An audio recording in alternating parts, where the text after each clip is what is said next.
ಏನ್ ಆತಂಕ ಅಂದ್ರೆ ಮುಖ್ಯಮಂತ್ರಿಗಳು ಹೇಳ್ತಾ ಇರೋದು ಬೇರೆ, ಉಪಮುಖ್ಯಮಂತ್ರಿಗಳು ಹೇಳ್ತಾ ಇರೋದು ಬೇರೆ. ಏನಂತ ಹೇಳ್ತಾ ಇದ್ದಾರೆ?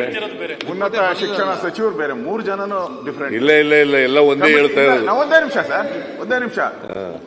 ನಮ್ಮ ಇವರು ಡೆಪ್ಟಿ ಸಿಎಂ ಅವರು ಪತ್ರಿಕಾ ಹೇಳಿಕೆ ಕೊಟ್ಬಿಟ್ಟಿದ್ದಾರೆ. ಈ ತರ ನಮ್ಮ ಸಮಿತಿ ನೇಮಕ ಆಗಿತ್ತು, ಅದರಲ್ಲಿ ನಾವು ಮುಚ್ಚಬೇಕು ಅಂತ ತೀರ್ಮಾನ ಹೇಳಿಕೆ ಕೊಟ್ಬಿಟ್ಟವ್ರೆ. ಈಗ ಅಲ್ಲ, ಒಂದೇ ನಿಮಿಷ.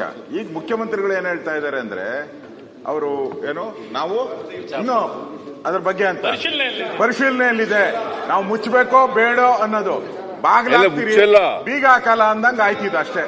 ಅಲ್ಲ, ಬಾಗ್ಲಾಗ್ತೀರಿ, ಬೀಗ ಹಾಕಲ್ಲ ಅಂದಂಗ ಆಯ್ತು ಅಷ್ಟೇ. ಅದಕ್ಕೆ ನಮ್ಗೆ ಆತಂಕ ಇದೆ, ನಿಜಕ್ಕೂ ಆತಂಕ ಇದೆ. ಹೇಳಿದ್ದಾರೆ, ದಯವಿಟ್ಟು ಚರ್ಚೆಗೆ ಅವಕಾಶ ನೋಡಿ. ಈಗ ಮಾನ್ಯ ಸಭಾಧ್ಯಕ್ಷರೇ, ಯಾವುದೇ ಅಡ್ಜರ್ನ್ಮೆಂಟ್ ಮೋಷನ್ ರೀಸೆಂಟ್ ಅಕರೆನ್ಸ್ ಇರಬೇಕು.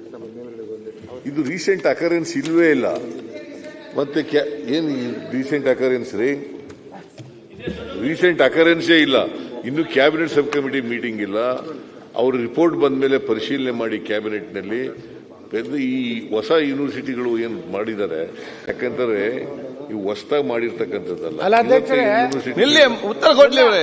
ರೀಸೆಂಟ್ ಅಂದ್ರೆ ಸದನ ಪ್ರಾರಂಭ ಆದ್ಮೇಲೆ ಉಪಮುಖ್ಯಮಂತ್ರಿಗಳು ಮಾತಾಡಿ ಮುಗಿಸ್ಲಿ. ಬಿಜಾಪುರದಲ್ಲಿ ಯಾವುದೋ ಯೂನಿವರ್ಸಿಟಿ ಇಲ್ಲ ಬಿಡ್ರಿ. ನಮ್ದು ಇದು ಬಾಗಲಕೋಟೆ ಹಾರ್ಟಿಕಲ್ಚರ್ ಯೂನಿವರ್ಸಿಟಿ ಬಂದ್ ಮಾಡ್ತಾ ಇದ್ದೀವಿ.